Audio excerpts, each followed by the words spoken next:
taking travel goals to a whole new level, Thor Pedersen went to every country without riding a plane.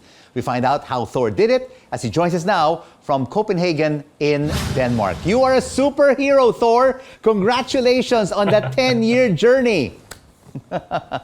Thank you so much, Rico. It's very, very kind of you. So what was the inspiration to take this journey to 203 countries over a decade? Well, first of all, I never thought it would take a decade. I thought I could do it in 4 years or less.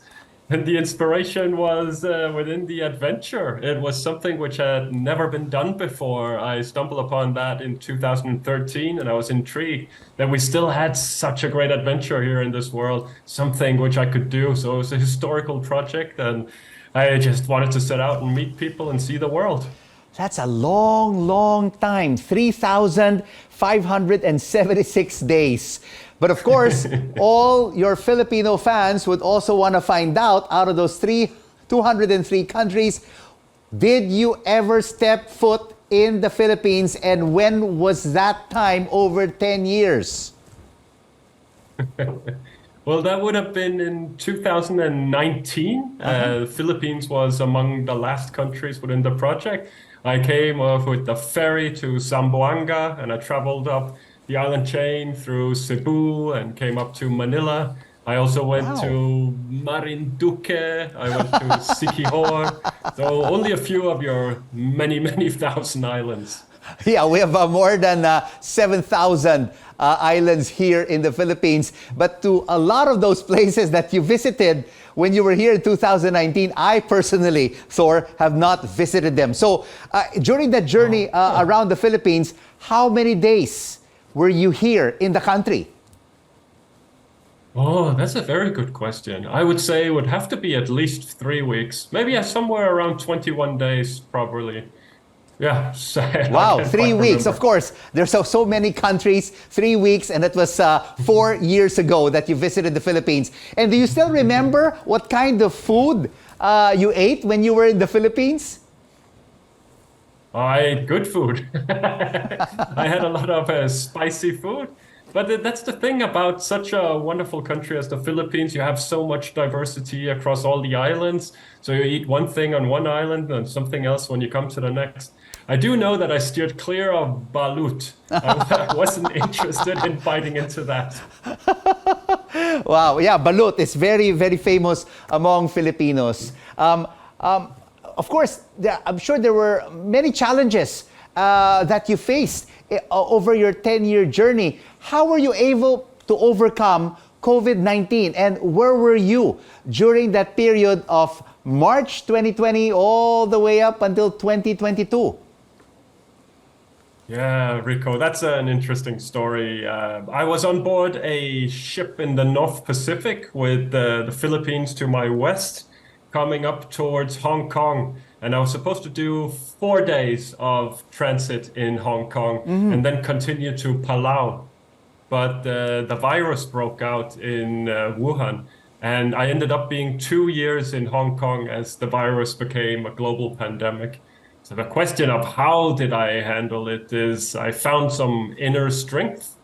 And I just never gave up. I believed in the overall goal, and I had a lot of encouragement from so many wonderful people all around the world. So 2 years in Hong Kong, is that also where you got your vaccinations? Yeah, I got 3 of my COVID vaccinations in Hong Kong, and then I got the 4th one when I reached Fiji. And of course, apart from COVID-19, during this 10-year journey, did you also face a lot of other challenges like visa problems and civil unrest? Certainly a lot of visa issues and documentation in general, trying to get invitation letters to some of the more difficult countries. Civil unrest, unfortunately, also, yes. I've been to every country in the world that has armed conflict.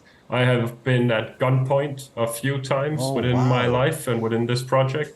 And I had cerebral malaria, 3 of the ships Wow. I've traveled on board are confirmed to be at the bottom of the sea.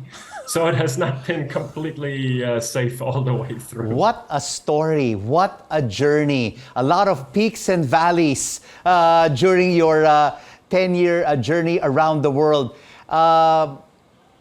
Where did you stay? I mean, where did you live during all visiting these 203 countries around the world?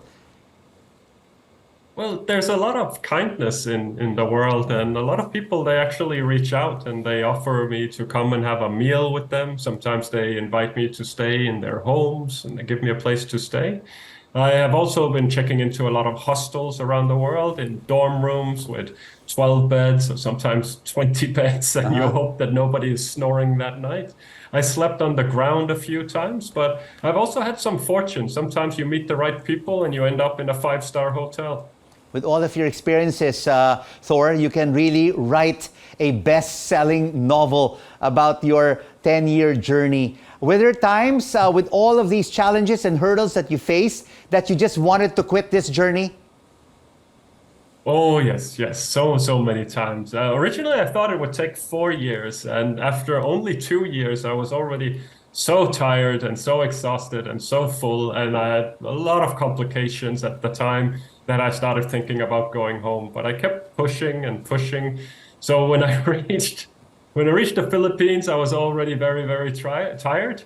But it was going forward, and I thought I could be home within the next 10 months. Then when the pandemic came, I had a reason to turn around and go home every day. Wow, that was really horrific, right? I mean, in 2019, you visited the Philippines. Hopefully in 10 months, you would be back in Denmark.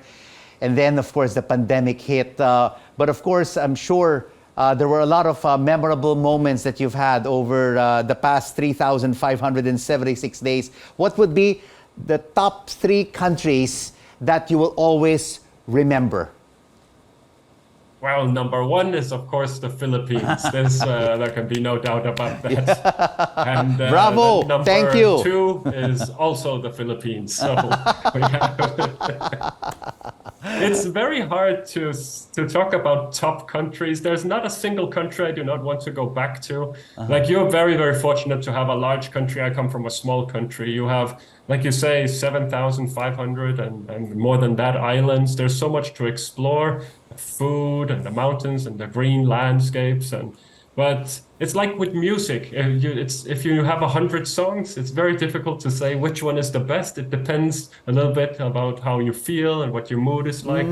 So I'll have to leave that question out. And how did you fund your travels over the past decade? This was primarily funded by Ross Energy, which is a Danish company that has focused on drilling and on geothermal energy. It's sustainable energy.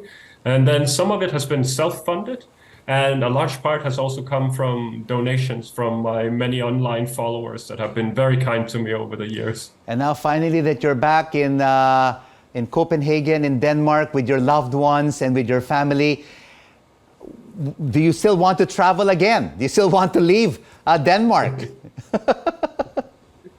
I do. There's so much I haven't seen. Like I mentioned, I spent a little bit of time in the Philippines, and if I was lucky, then maybe I saw 8 or 10 islands, and only a little bit of those islands. So there's really a lot in the world that I still haven't seen, and I would like to travel and just be free. I was kind of constrained by this project. I was unable to fly. I had to spend a certain amount of time in each country, and I couldn't go home until the end. That's what made this so difficult. But if I visit a country and I'm free, then I can decide what I want to go and see and what I want to do and how much time I want to spend. And that's a completely different experience. And with your superpowers, Thor, you will definitely want to come back to the Philippines, and we will welcome you with open arms. Thank you so much for joining us on The Final Word, and congratulations.